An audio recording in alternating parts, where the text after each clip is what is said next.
আমরা যারা এই জাতীয়তাবাদী আদর্শে বিশ্বাসী সকলের জন্য আজকের এই দিনটি বিশেষ উচ্ছ্বাস সহকারে আমরা পালন করছি। আমরা এসেছি আমাদের এখানে যারা নেতৃবৃন্দ রয়েছে তাদের সকলের মাঝে উচ্ছ্বাস দেখছি। এবং এই নেতৃবৃন্দ কারা? যারা দীর্ঘ 15.5 বছর নিজ নিজ এলাকায় ব্যাপক জনপ্রিয় হওয়া সত্ত্বেও তারা ব্যাপকভাবে নির্যাতিত ছিল, অত্যাচারিত ছিল।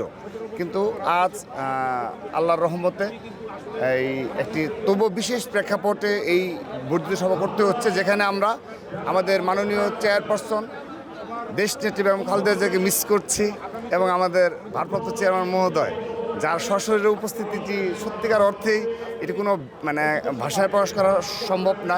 তিনি থাকলে এটি অন্য রকম একটি মহিমা রূপান্তরিত হতো। তো যা হোক, তারপরও তিনি যুক্ত হবেন এবং আমাদের সারা দেশের যে সকল এই বাংলাদেশের সবচেয়ে নির্যাতিত এবং আমরা সৎ বলতে পারি বিএনপি যারা নেতৃবৃন্দ যারা রয়েছে আজকে এখানে যারা উপস্থিত হয়ে আপনি দেখতে পাচ্ছেন যে এক একজন জনপ্রতিনিধি ছিল বিগত সময়ে, তারাই আসছে। তো আশা করি এই বর্ধিত সভার মাধ্যমে একটা মেসেজ যাবে যে আগামীর বাংলাদেশ বিনির্মাণে এবং বাংলাদেশের স্বাধীনতা সার্বভৌমত্ব রক্ষায় বিএনপির নেতৃত্বে পুরো বাংলাদেশের আপামর জনসাধারণ এক এবং ঐক্যবদ্ধ ভূমিকা পালন করবে। আমাদের কোনো পাল্টাপাল্টি কোনো অবস্থান নেই।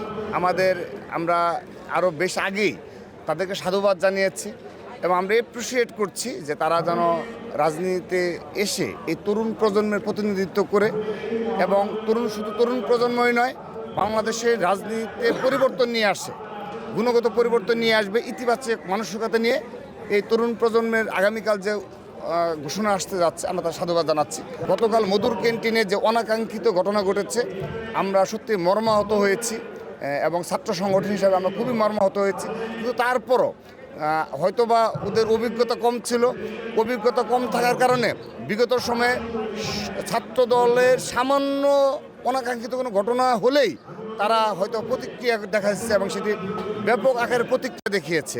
এমনও হয়েছে বিনা কারণে রাত 11টা একটা ছোটো ঘটনা উপলক্ষে রাত 11টা 12টা হলগুলোকে একত্রিত তারা মিছিল করার চেষ্টা করেছে ঢাকা বিশ্ববিদ্যালয় ক্যাম্পাসে বিনা কারণে। তো আমরা দেখেন গতকাল যে এরকম ঘটনা ঘটেছে আমরা বিভিন্নভাবে আমাদের যে নেতাকর্মী তাকে নিবৃত্ত করেছি যে সোশ্যাল মিডিয়া প্রতিক্রিয়া দেখানো দরকার না। আমরা তো আনুষ্ঠানিকভাবে প্রতিক্রিয়া দেখাই নাই, কারণ ওরা মাত্র স্টার্ট করছে, ওদের ভুলভ্রান্তি হবে। আমরা বিশ্বাস করি যে ওরা ভুলভ্রান্তি থেকে শিক্ষা নেবে এবং নিজেদের মধ্যে কোনো প্রকার হানাহানিতে লিপ্ত হবে না এবং এটি অচিরে মিউচুয়াল হয়ে যাবে।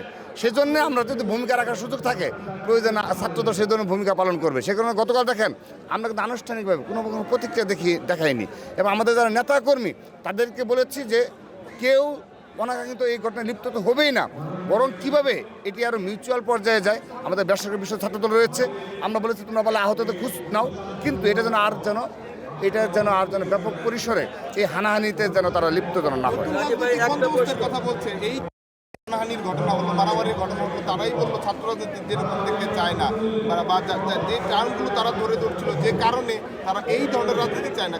গতকালকের ঘটনাটা তাদেরই আসলে তাদের ঘটনার সঙ্গে সাংঘর্ষিক বলে মনে করেন না? অবশ্যই তাদের অবস্থানের সাথে অবশ্যই সাংঘর্ষিক এবং অবশ্যই একটা ধাক্কা খেয়েছে তরুণ প্রজন্মের যারা যেহেতু নতুনভাবে তারা শুরু করতে যাচ্ছে, তো অবশ্যই শুরুতে তারা একটা বড় ধরনের ধাক্কা লেগেছে, এটি অস্বীকার কোনো সুযোগ নেই। কিন্তু তারপরও আমি আমাদের অভিজ্ঞতা থেকে বলছি ভুলভ্রান্তি থেকে শিক্ষা নেবে এবং এই ধরনের অনাকাঙ্ক্ষিত ঘটনায় বড় ধরনের যেন রিয়েক্ট যেন কেউ যেন না দেখায়, আমি সেই আহ্বান জানাবো। সকল ছাত্র সংগঠন সকল ক্যাম্পাসে তাদের রাজনৈতিক কার্যক্রম পরিচালনা করতে পারছে, তো সেহেতু এই বেকন্ত ফিল আপ হয়ে গিয়েছে।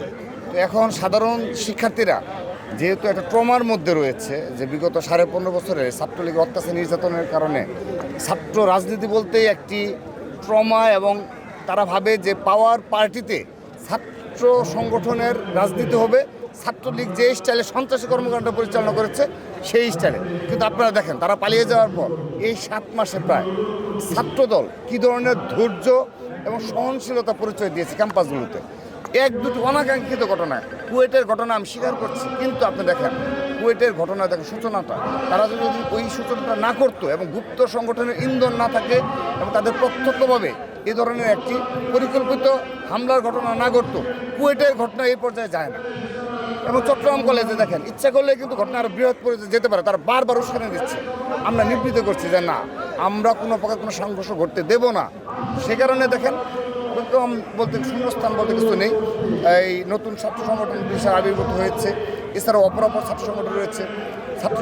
জেনারেল স্টুডেন্টরা যখন এই ছাত্র রাজনীতিমুখী হবে, তখন এই শূন্যস্থান আরও বেশি পূরণ হয়ে যাবে। এই বৈষম্য ছাত্র আন্দোলনের ব্যানারটা তো একটি ব্যানার, কিন্তু তারা তো রাজপথে থেকে তারা একাই লড়াই করেছে। তারা তো আর বলে না এটা, তারা বারবার বলেছে যে সকল ছাত্র সংগঠন এবং বিএনপি সহ সকল রাজনৈতিক দলের নেতৃত্বে কিন্তু এই জুলাই আগস্ট সফল হয়েছে।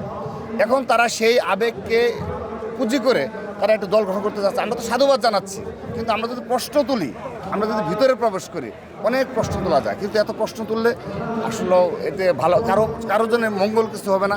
আমরা তাদেরকে এই ব্যানারেই তাদেরকে সাধুবাদ জানাচ্ছি এবং আমরা মনে করি যে অবশ্যই নাহিদ ইসলামের নেতৃত্বে যে রাজনৈতিক দল গঠিত হতে যাচ্ছে, আমি মন থেকে বিশ্বাস করি, হৃদয় থেকে ভালোবাসা রয়েছে এবং মন থেকে বিশ্বাস করি অবশ্যই ইতিবাচক পরিবর্তন আসবে রাজনীতিতে।